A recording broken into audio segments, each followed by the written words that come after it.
سبحانك لا علم لنا إلا ما علمتنا إنك أنت العليم الحكيم ولا تقولوا لمن يقتل في سبيل الله أموات بل أحياء ولكن لا تشعرون ولنبلونكم بشيء من الخوف والجوع ونقص من الأموال والأنفس والثمرات وبشر الصابرين. سورة البقرة کی څلور حصے او څلور مسلې پکې بیانېدلې. په دویمه حصہ کې دویمه مسله بیانېدله چې هغه د جناب رسول اکرم صلی الله علیه وسلم د پیغمبرۍ ثابتولو.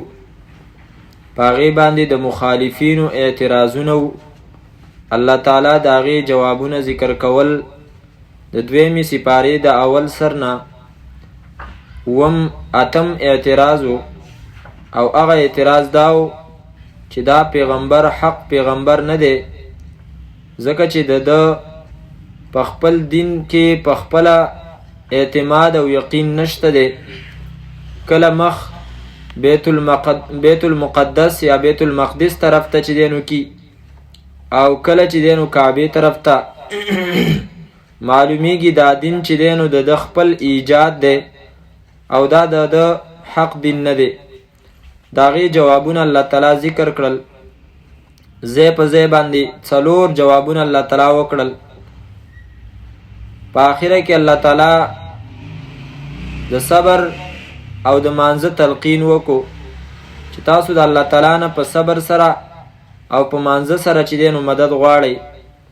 او د هغې وجه دا وه چې کله کله په تا باندې اعتراضونه کیږي، نو هغه وخت کې انسان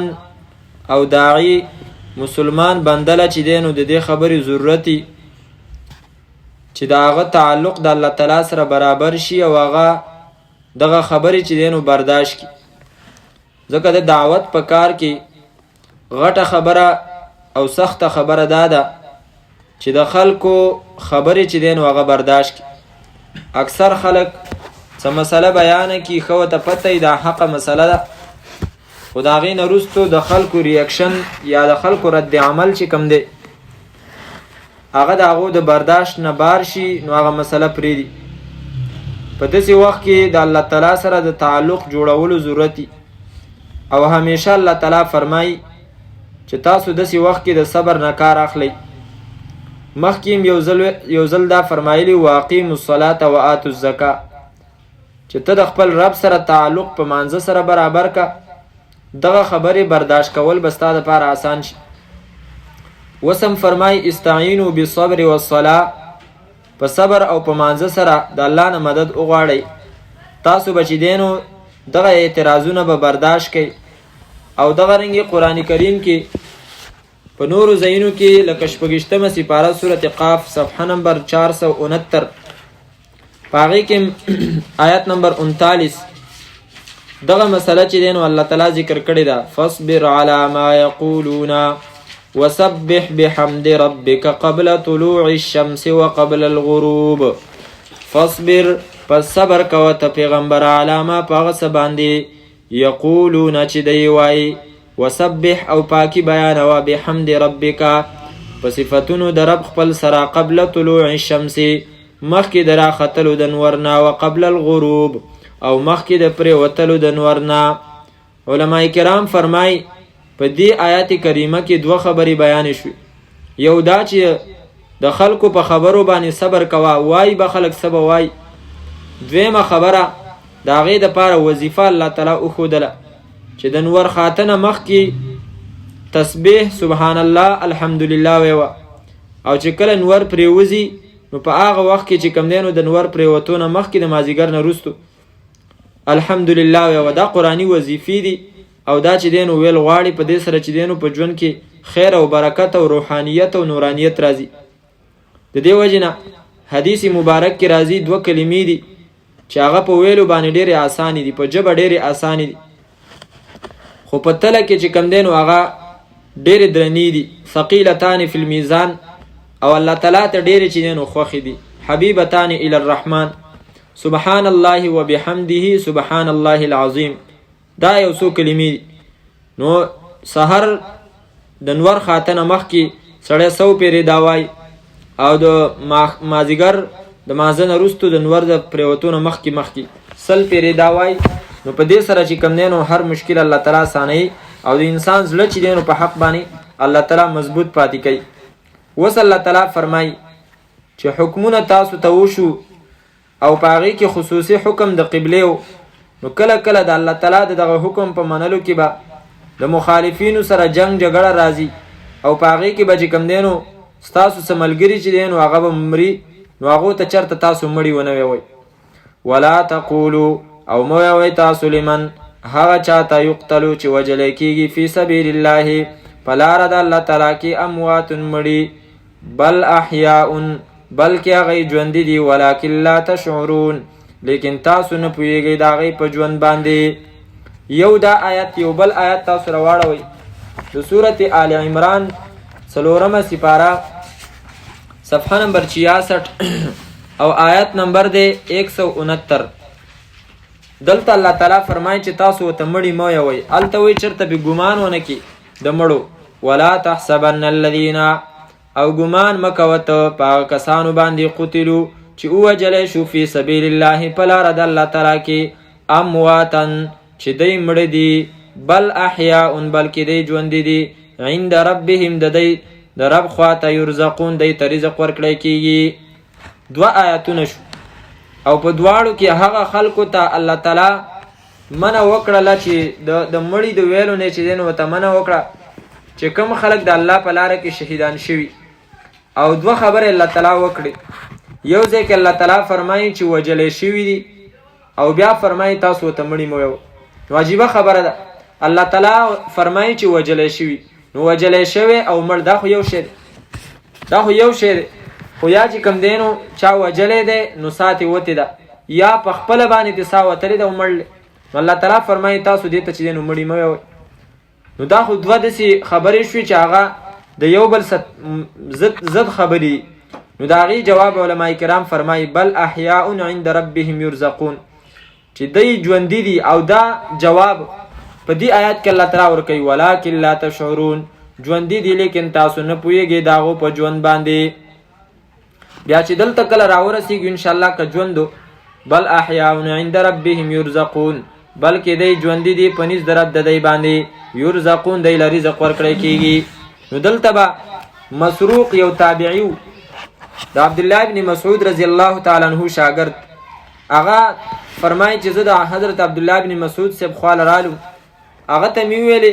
چې په دې آیات باندې زه پوه نه شوم چې الله تعالی فرمایي دی چې دی نو وجلی شوي دي او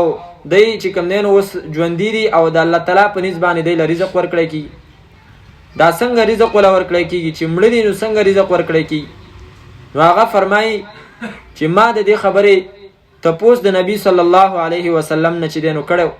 زما هم دغسې اشکال او اعتراض پیدا شوی. نو نبی صلی الله علیه وسلم ما ته وفرمایل چې ارواحهم فی اجواف طیر خضر تسرح من الجنة حيث تشاء ثم تأوي الى قناديل معلقة تحت العرش، چې د دیو روحونه الله تعالی د شنو مرغو په ججورو کې چې دی نو واچوي، او دا بیا چې دی نو په جنت کې د ورځې سیر کوي، ګرځي راګرځي، میوې چې دی نو هغه خوري دغه مرغۍ،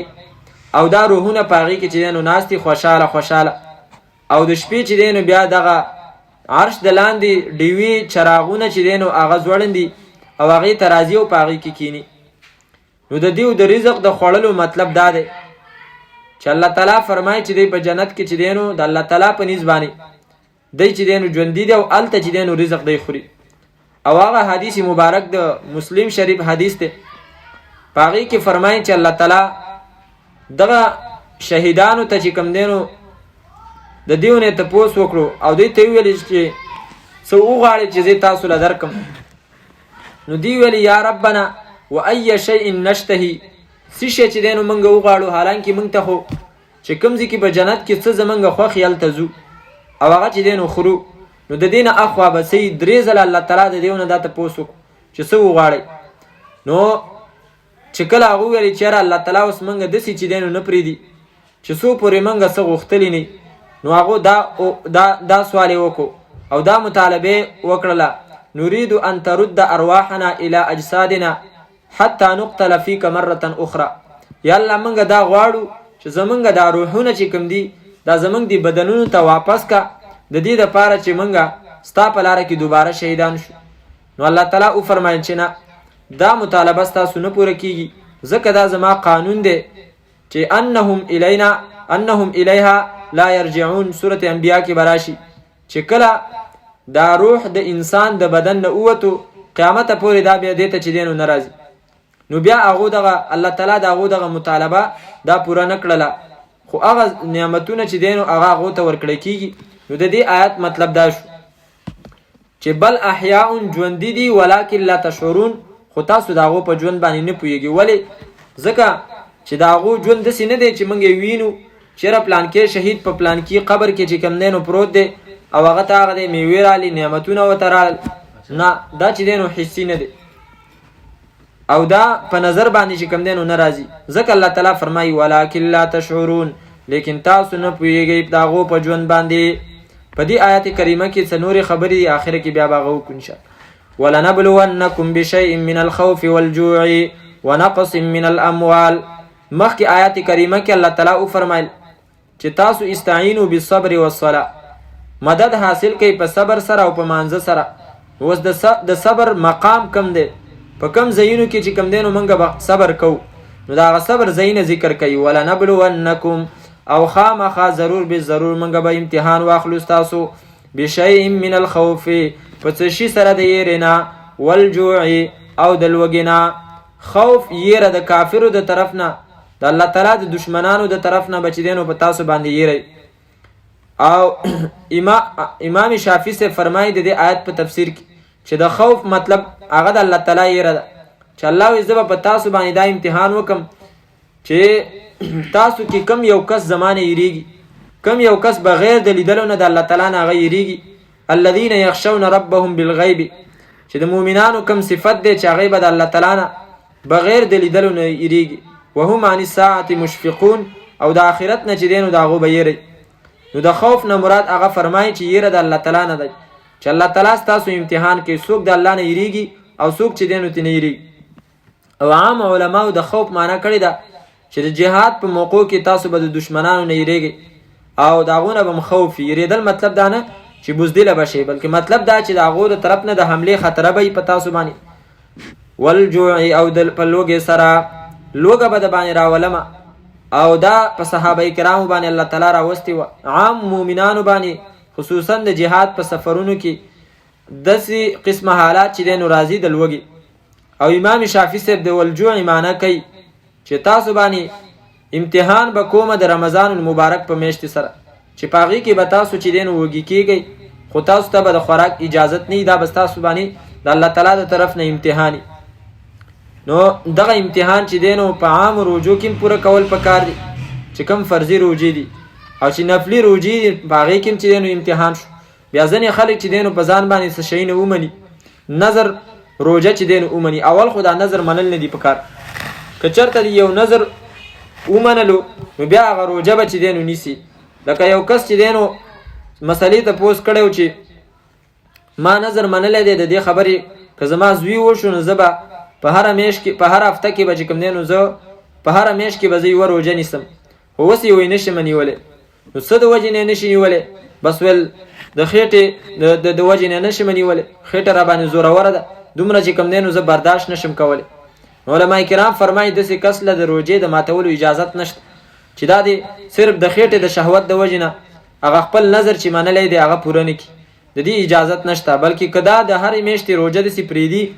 او په آخره کې د مرګ په حالت کې مرګ ته نږدې چې کوم دی نو په ده باندې روژې پاتې شولې، نو هغه وخت کې بیا په ده باندې چې دی نو وصیت د فدیې ورکولو چې کوم دی نو هغه لازمي دی چې خپل وارثانو ته چې دینو به وصیت کوي چې زما د مال نه چې کم دینو به زما دغه روجې د هغې فدیه به ورکړي او د یوې روجې چې کم دینو هغه د یوه مانځه هغه فدیه ده هغه به بیا چې دینو ورکول ضروري او که بیا وصیت یې ونه کړو که وصیت یې وکړو نو هغه به هم د مال د درېیمې حصې نه پوره کېږي ټول مال نه ځکه نورې حصې هغه بیا د وارثانو شوي تا ته چا وی چې ته نظر منه په زوره باندې چې دی نو په ځان باندې د الله تعالی حکمونه ولې لازم کړي دې وجې نه په خپله خوښه باندې چې کوم دی نو روجې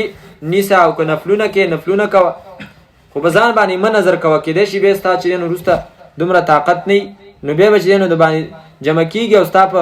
ذمه کې به هغه چې دی نو لیکلی کېږي چې څو پورې دې نه پوره کړي غاړه به دې په هغې باندې چې دی نو بند دی او که چېرته د وصیت ونه کړو نو بیا وارثانو باندې دا لازم هم نه دي چې هغه د دغه روجو چې کومه فدیه ده هغه چې دی نو د ځان د طرف نه ورکړي به هر حال والجوع دغه دوه معنی شو ونقص او په کمولو سره من الاموال د مالونو نه د مالونو کمواله په دې سره به ستاسو امتحان وکم او د مالدارۍ نه به غریبۍ ته کله یو حالت کله بل حالت خدا امتحان دی د دې امتحان دا مطلب نه دی چې کم کس باندې دا امتحان رالی نو هغه د الله تعالی خوښ دی ناخوښ دی او هغه د الله تعالی چې کوم دی نو مبغوض دی دغه مطلب یې نه دی لکه تاسو راواړوئ سورة الفجر صفحه نمبر 539 او آیت نمبر دی آیت 15 فاما الانسان اذا ما ابتلاه ربه فاكرمه ونعما فاما الانسان پس هر چی انسان اذا ما ابتلاه کله چې امتحان وکي امتحان واخلي ددنه ربه رب دد فاكرمه پس اکرام وکي دد عزت وکي دد ونعمه نعمتونه ورکي دلاره فيقول نوای دا انسان ربي اکرمن رب زما عزت وکو زما واما اذا ما ابتلاه او هر کله چې امتحان واخلي دد فقدر عليه رزقه نو تنگ کی پد باندې روزي دد فيقول نوای دا ربي اهانن رب زما اهانن سپکو مزه کله هی چرینه دا خبره یعنی دا مطلب نه دی الله تعالی فرمایي چې ما چاله نعمتونه سی واکړ نو هغه زما په نظر کې لکه چې عزتمند دی او چې په چا باندې مې نعمتونه کم کړه روزي مې ولا تنګ کړه نو هغه زما په نسبت باندې چې دی نو سپک دی دا مطلب نه دی کله داسې خبره مه کوه هیڅ چرې داسې نه ده نو مطلب دا شو امتحان به راځي او هغه امتحان کې د روزۍ د مال د کمیدو او یا د سیوا کېدو دغه چې کم دی نو دا به د چا د عزت او د ذلت معیار نه ونقص او په کمولو سره من الاموال د مالونو نه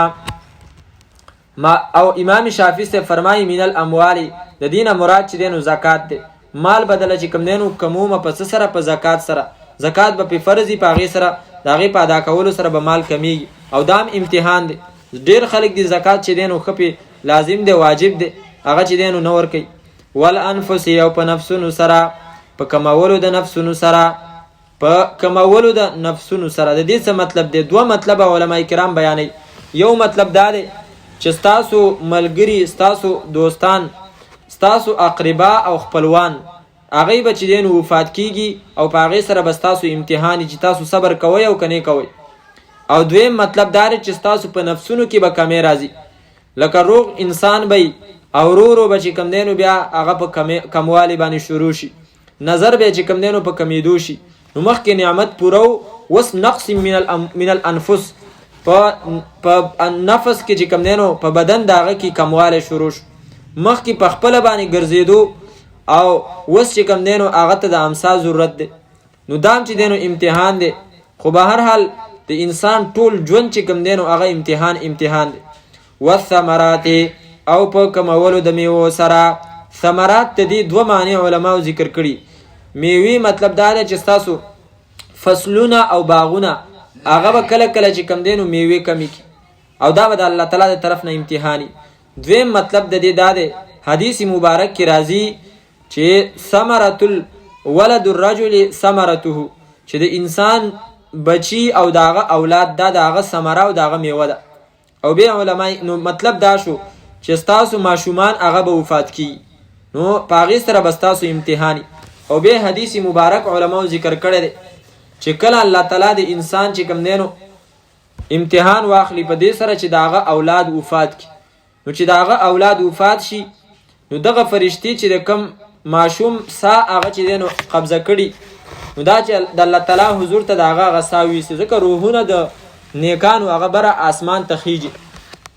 او اعلی علیین چې کم سورة مطففین کې براشي ان کتاب الابرار لفی علیین هغه الته چې دینو روحونه زی او د مؤمن روح چې کله داغه د بدن نه راوزی نو هغه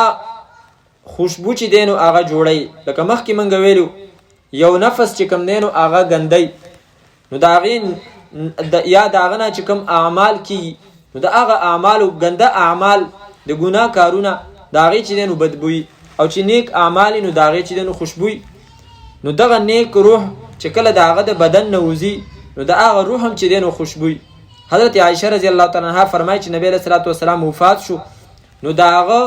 په بدن داغه په کمره کې خوشبوئی چې کم دینو هغه خوره شوله دا سوا دا داغه روح خوشبو د نبی صلی الله علیه وسلم معطر پاکیزه روح داغه خوشبو چې په هغه ځای کې دینو خوره شو نو به فرشتي داغه روح چې دینو واخلي او اسمان ته وړي. ځکه په انسان کې دوه شی نه دي یو په انسان کې روح دی او یو د انسان بدن باډي او ډانچه ده. د انسان روح چې کم دینو هغه د بره نه راغلی او د انسان چې کم بدن دی دا د خاورې نه جوړ دی او بیا د خاورې چې کم غذا ده د بدن چې کم د خاورې نه جوړ دی نو د دې بدن غذا هغه الله تعالی د خاورې نه جوړ کړي او چې کم روح دی چونکه هغه د بره نه راغلی دی نو دا غي غذام الله تعالی د بره نه را لېږلی ده چې هغه قرآن کریم دی او نیک اعمال دي په دې سره روح چې دینو هغه خوشحاليږي. او بیا چې کم بدن داغه تربیت په حلال سره وشي نو هغه بدنم کله کله الله تعالی په قبر کې د نیک سړي روغ پاتې کوي ځکه چې داغه تربیت په حلال سره شوی دی. کله کله د نیکانو او د صالحینو هغه چې کم بدنونه دي هغه خاوري شي خود دې دا مطلب نه چې چا بدن خاوري شونه لکه چې هغه ګناګار دی نه. دا خو د زمکی هغه خصوصیت دی چې الله تعالی صرف په انبیاء کرامو د انبیاء کرامو بدنونه په زمکه باندې چې نو حرام کړی دي چې زمکه چې نو داغو بدنونه بنخوري. ان الله حرم على الارض ان تاكل اجساد الانبیاء د دین علاوه نور بدنونه چې کم دینو داغه څه ګارانټي نشته او نه چې دینو دا ګارانټي ده چې چا بدن زمکی وخړلو او هغه شهید نو داغه شهادت چې دینو الله تعالی ته نه دی قبول. دا خبره نه او دا څه قانون نه دی کړ چا بدن پاتې شو دا داغه کرامت دی او کرامت خدا هر چانه د زنو خلکو او دا روح چې کم د بره نه راغلی د دې تربیت او غذا چې کله په قران باندې وشي نو دا روح هم بیا الله تعالی بره بوزي بره بیا اسمان ته د نیکانو د ماشومانو روحونه چې دینو هغه بیا برزي د نیکانو روحونه برزي اعلی علیین ته. او حدیث مبارک کې راځي چې کله د اسمان ته نږدې شي نیک روح نو الته چې نو هر فرشته دا आवाज کوي چې زمنګ طرف ته کومه دروازه ده په دې باندې تاسو دغه روح دغه نیک بنده چې دینو هغه داخل کی. اوس په دې وخت کې موږ خپل ځان په باره کې لږ تصور وکړو چې زمنګ د روحونو سره بس کی نو په دې کې دا کله کله دا خبرې چې نو زین ته سړی حاضرې سوچ او فکر پې کوي. اذ المرء كانت له فکرة ففي كل شيء له عبرة چې کله د انسان سوچ او فکر په هر یو شي کې نو داغه لپاره په هر څه کې به عبرت شته. نو نیک انسان هغه روح به الله تعالی بره بوزي او الته چې دینو هغه علیین ته ورسیږي نو دا هغه د ماشوم روح چې چا کوم فرشتو قبض کړي دي نو دا هغه فرشتون الله تعالی چې دینو به ته پوس کوي چې اخذتم ثمرة فؤاد عبدي تاسو زما د بنده د زړه میوه هغه راوشو کول نو هغه وی او نو هغه بیا ته پوس کوي ماذا قال عبدي زما بنده سو ویلي نو فرشتي وی استرجع اغو انا لله و انا الیه راجعون ویلو او وحمدک ستا حمد بیان کو الله تعالی اغو ته و فرمای چې ابنوا لعبدي بیتا وسموه بیت الحمد تاسو زما د بنده لپاره په جنت کې یو کور او یو محل جوړ کړئ او هغه ته چې دینو د شکر او د حمد کور چې دینو دا غینو مولکې دی. به هر حال په دغه حدیث کې دا راځي چې ثمره او میوه هغه د یو کس زوی ته چې کم دینو هغه ثمره او میوه ویل شوی ده. نو د دې مطلب دا شو چې والثمرات او په کمولو د اولاد سره د بچو سره وبشر الصابرین او زیر ورکا پیغمبر صبر کوونکو ته دا صبر کوونکي څوک دي؟ الذین دا هغه کسان دي دا اصابتهم مصیبه کله چې ورسیږي دیو ته څه مصیبت قالو نو وایي دی انا لله یقینا موږ د الله تعالی دپاره یو موږ د الله تعالی یو هم پیدا کړي هغه یو او هم چې کوم دی نو هغه زموږ مالک دی او د هغه تصرف او اختیار په موږ کې چلیږي او دلته زموږ بقا همیشه نه ده و انا الیه راجعون او یقینا موږ خاص دغه الله تعالی ته راجعون واپس کیدونکي یو دا د مؤمنانو قول او عقیده او وینا ده په کوم وخت کې چې کله په هغو باندې مشکلات راشي معمولی مشکل راشي هم چې دینو دا انا لله و انا الیه راجعون ویل پکار دي او حدیث مبارک کې راځي چې څه مصیبت د باندې حدیث مبارک کې راځي نبی صلی الله علیه وسلم خواته ډیوه لګېدلې وه او هغه مړه شوه نو نبی صلی الله علیه وسلم او فرمایل انا لله و انا الیه راجعون نو چاته پوسو کو د دې د وجنم ته چې کم دینو دا کلمات وي نبی علیہ الصلوۃ والسلام او فرمایي چې د هر مصیبت نه رستو دا کلمات ویل پکار دي او به دا غي نه رستو دا دعا مسویل پکار دي اللهم اجرني في مصیبتي واخلف لي خيرا منها یا الله مال زما په دې مصیبت کې اجر راکې واخلف لي خيرا منها او د دې مصیبت نه بهتر مال چې کم دینو ښه شی راکې یعنی د کم شي د وجې نه چې په ما باندې مصیبت راغلی د هغې نه مال بهتر شی راک علما کرامو د دې آیت د لاندې د حضرت ام سلمه رضی الله تعالی عنها واقعه ذکر کړې ده هغه فرمایي چې زما خاون ابو سلمه هغه ماته دا الفاظ ښودلي چې کله څه مشکل د باندې راشي نو انا لله و انا الیه راجعون ویوه او بیا دا ویوه اللهم اجرني في مصیبتي واخلف لي خيرا منها نو طالب الله تعالی چې کوم شی ستانه ضایع شوی دی د هغې نه بل ډېر بهتر شی درکوي ویل کېدله ژوند روانو تېرېدلو داسې ورځ هم په ما باندې راله چې دغه ابو سلمه چې دی نو هغه وفات شو نو ما دغه دعا وویله خو په ذهن کې مې دا ویلې چېرې د ابو سلمه نه به څوک بهتري هغه ډېر اعلی صحابي و د هغه نه به ماله چې کوم دی نو کم بهتر خاوند به ما ته میلاویږي څه وخت ویل تیر شو او د هغې نه وروستو نبي صلی الله علیه وسلم زموږ کور ته تشریف راوړ او ما ته یې ویلې چې زما دغه شان ته د نکاح اراده ده که ستا ته په دې باندې چې دی نو راځي نو ستا د نکاح دپاره زه چې دی نو راغلی یم نو ما نبی صلی الله علیه وسلم ته عرض وکړو چې یو خو د یو څو د وجې نه زما نکاح چې کوم دی نو ستا سره مشکله ده یو خو دا چې زما غوسه ډېره ده زه غوسه ناکه ښځه یم او زه د دې خبرې نه یېرېږم چې هسې نه چېرته تا ته زه غوسه شم او زما آخرت خراب شي او دویمه خبره دا ده چې زما عمر چې کوم دی نو هغه ډېر دی او درېیمه خبره دا ده چې انا ذات عیالین زما اولاد دي نو نبی صلی الله علیه وسلم ته وفرمایل چې دا خبره چېرې ستا غوسه ډېره ده زه به دعا وکړم الله تعالی به ستا چې دی نو غوسه ختمه کړي او پاتې شوله دا خبره چې عمر دې ډېر دی نو چې څنګه ستا عمر روان دی داسې زما عمر هم روان دی او درېیمه خبره چې ستا اولاد دي نو عیالو کې عیالي ستا اولاد هغه زما اولاد دي ستا بچي هغه زما بچي دي نو د دې وجې نه هغه فرمایي چې بس ما وایي چې تاسو ته دا درې واړه شرطونه چې کوم دی نو منظوري بس صحیح ده او د نبی صلی الله علیه وسلم سره د هغې نکاح وشوه هغه بیا فرمایي چې ما ویلې چېرې واقع چې مصیبت کې ته کله دا دعا ووې اللهم اجرني في مصیبتي واخلف لي خيرا منها نو وګوره الله تعالی زما په ذهن کې چې کوم دی نو دا سره وهم او ګمان هم نه و چې د ابو سلمه نه به ښه خاوند ما ته میلاو شي خو د هغه نه بهتر خاوند نبی صلی الله علیه وسلم الله تعالی ماله راکړو نو دا دعاګانې دي د دې چې کوم دی نو دغه کول پکار دي د دې استهزار پکار دی او ټیم په ټیم باندې دا ویل پکار دي اوس چې چا دغه صبر وکړو په مشکلاتو کې او جزا فزع ونه کړله نو د هغه درجه څه شوله اولئک علیهم صلوات خو مصیبت هغه مصیبت دی حدیث کې راځي الصبر عند الصدمة الاولى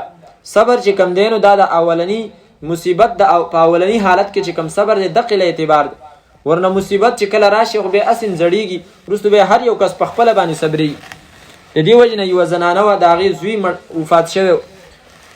یا زوی یا پلار نو هغې چې کوم دی نو ډېر فریاد کو نبي صلی الله علیه وسلم هغې ته د صبر تلقین وکړو نو هغې ویلې چې تا ته داسې تکلیف نه دی در رسېدلی پېژندلو یې نه نبي علیه صلات وسلام یې نه پېژند چې تا ته داسې تکلیف نه دی در رسېدلی ته ځکه چې کوم دی نو ما ته د دې صبر تلقین کې که دا ته وې نو ته به هم چې کوم دی نو دغه شان ته جزه فزه فریاد به دې کولی نو حدیث کې راځي نبي علیه صلات وسلام د هغې د خوا نه لاړی چا ورته وویل دا خو د الله پیغمبر و هغه بیا وروسته راله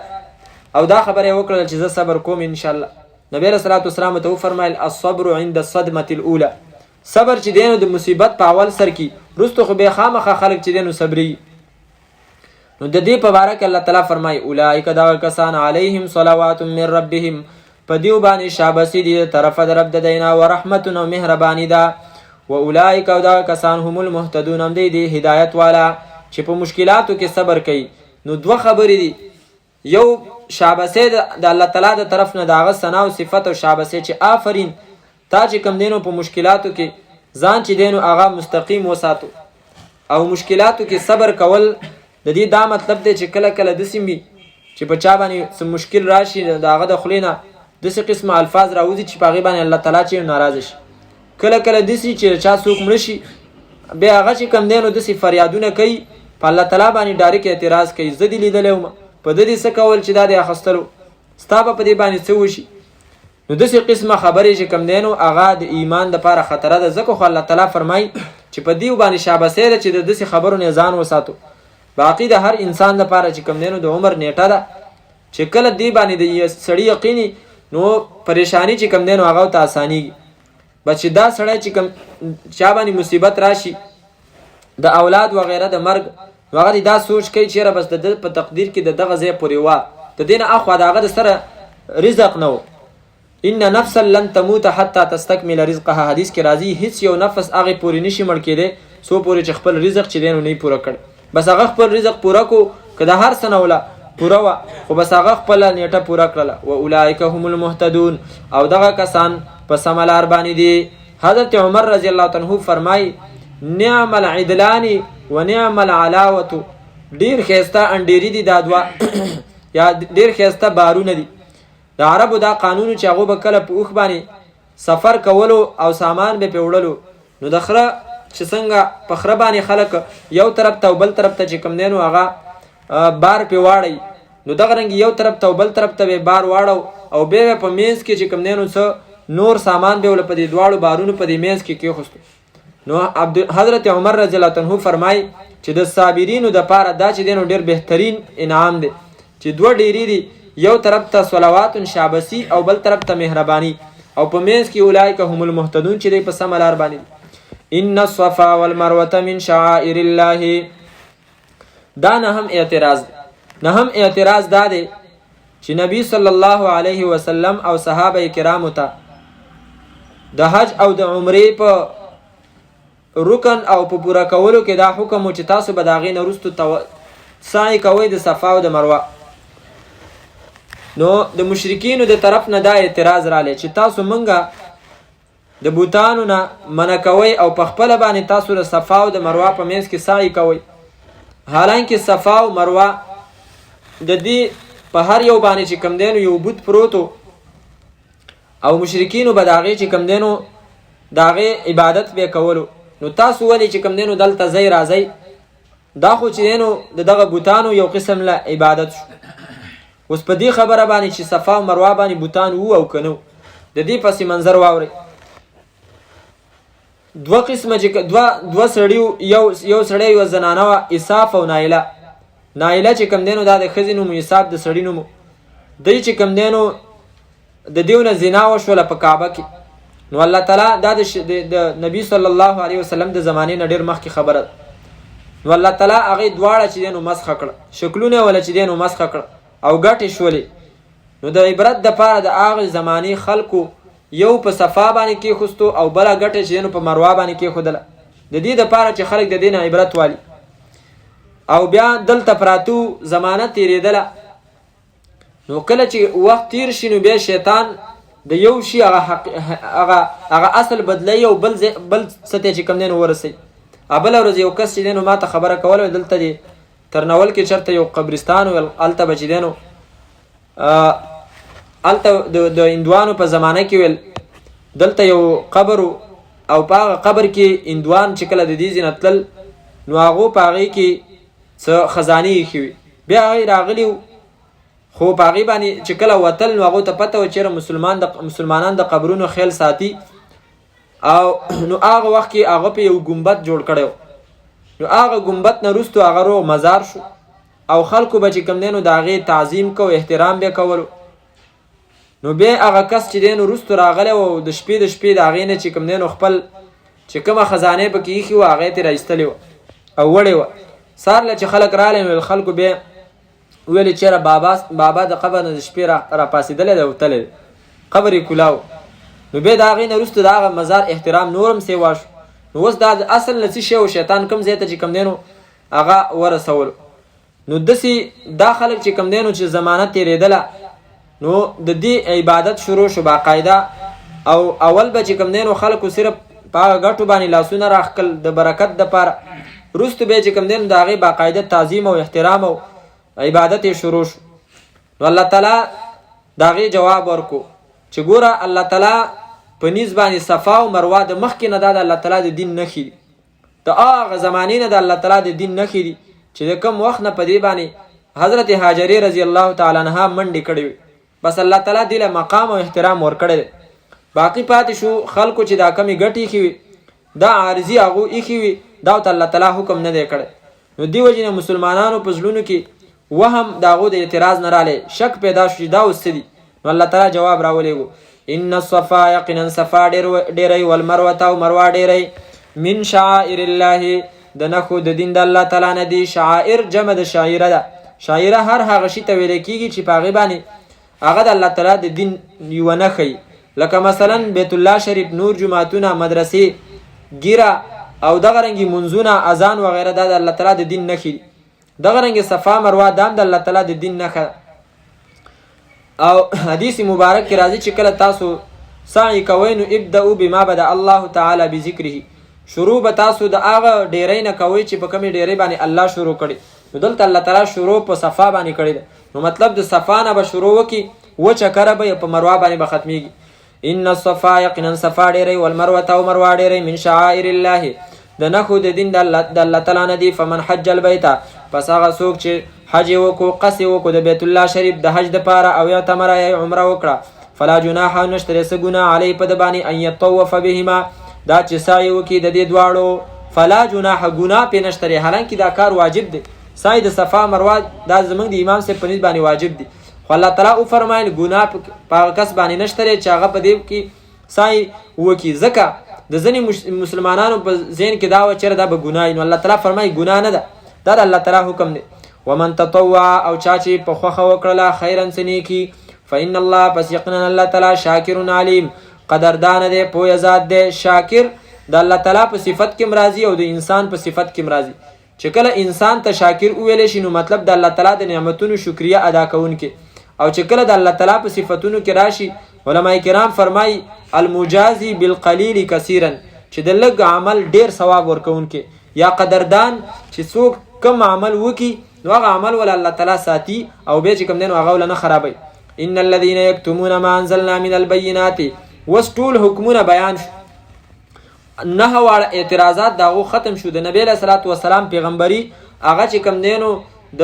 نور په شان ته هغه ښکاره شوله او ثابته شوله. نو دا خبره چې اوس څوک پټوي یا د دین نورې مسلې چې هغې خلکو ته ضرورت یې او هغه پټوي نو الله تعالی د هغو دپاره سزا ذکر کوي. ان الذین یقینا کسان یکتمونه چې پټوي ما هغه څه انزلنا چې رالیږلي دي موږ من البینات د واضحه دلایلونه والهدا او د هدایت نه. هدایت یعنی د سنت نه چې کومې مسلې ثابتې ځکه هدا کله کله سنت ته ویل کېږي. لکه موږ حدیث اورو په خطبو کې علما کرام فرمایي وخیر الهدى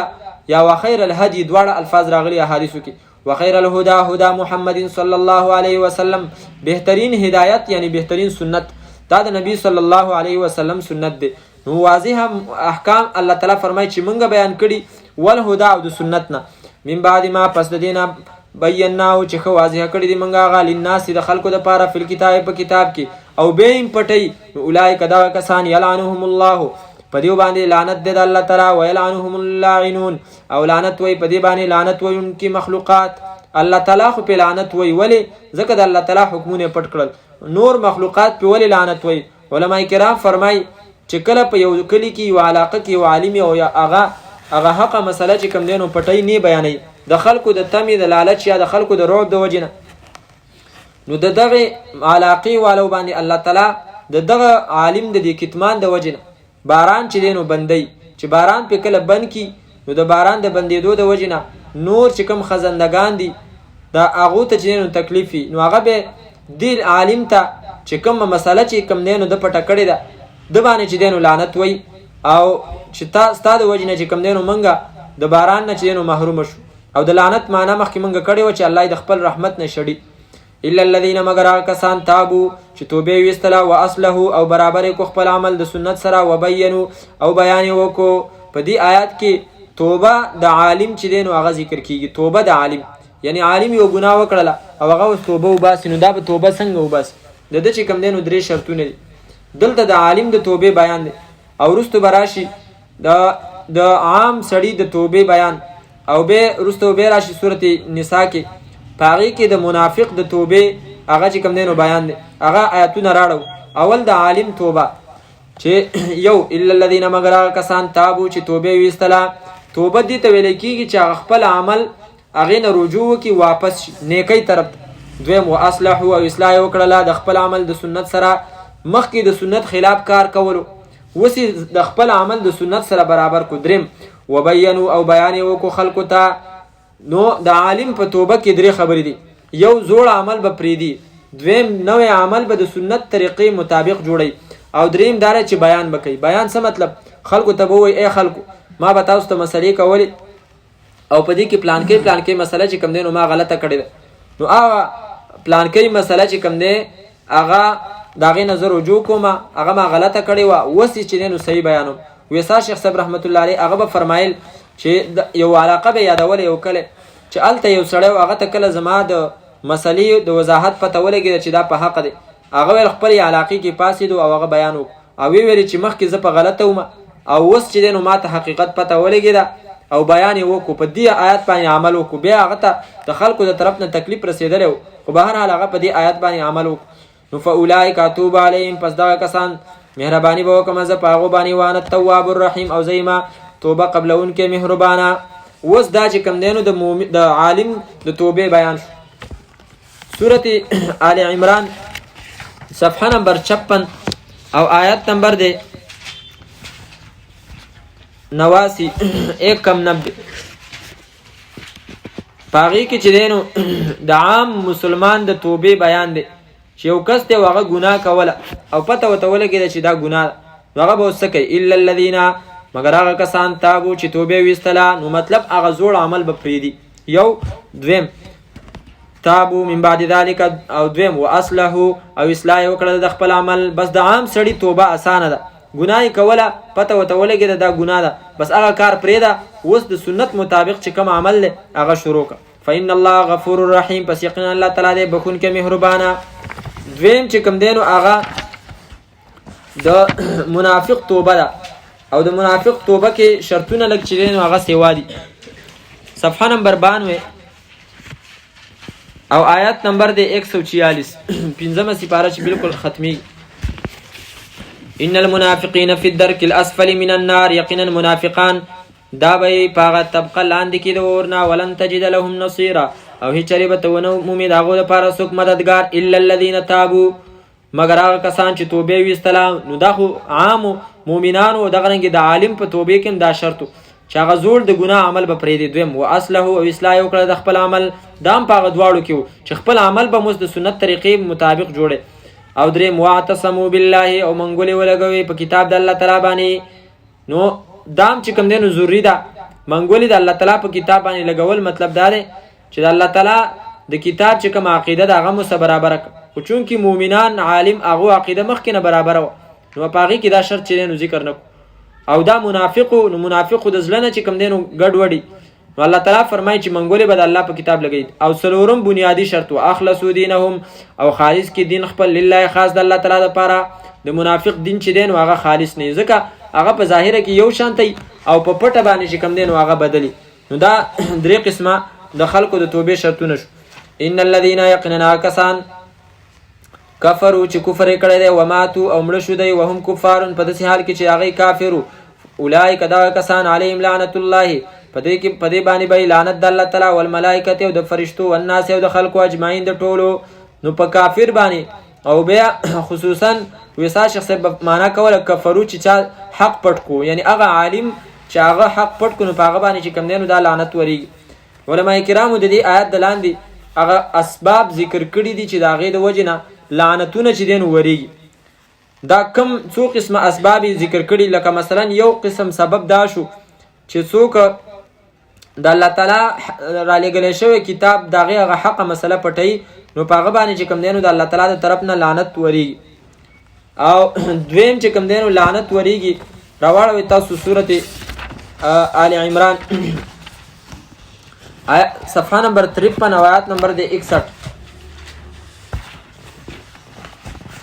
فمن حاجك فيه من بعد ما جاءك من العلم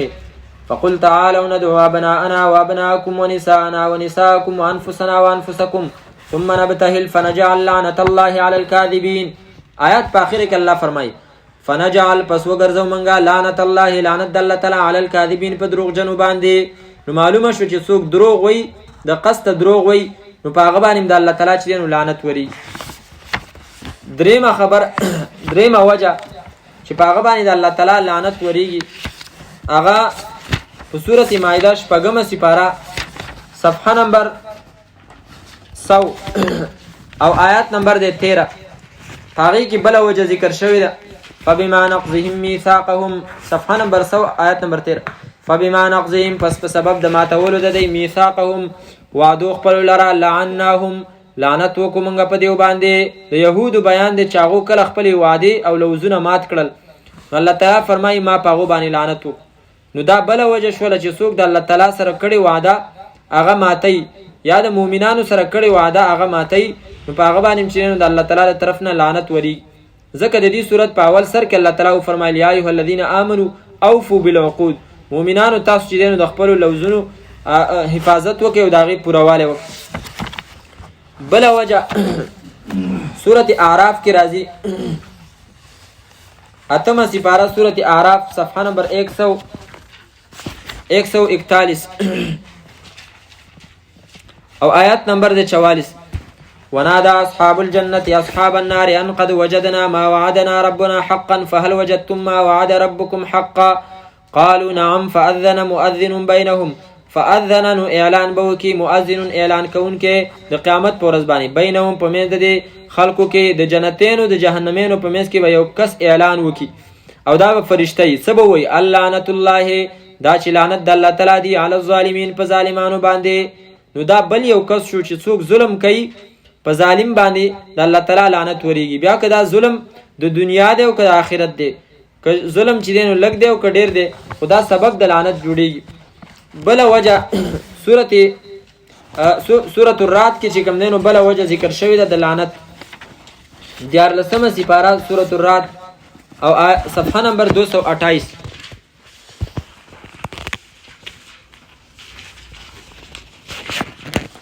او آیات صفحه نمبر 228 آیات نمبر 25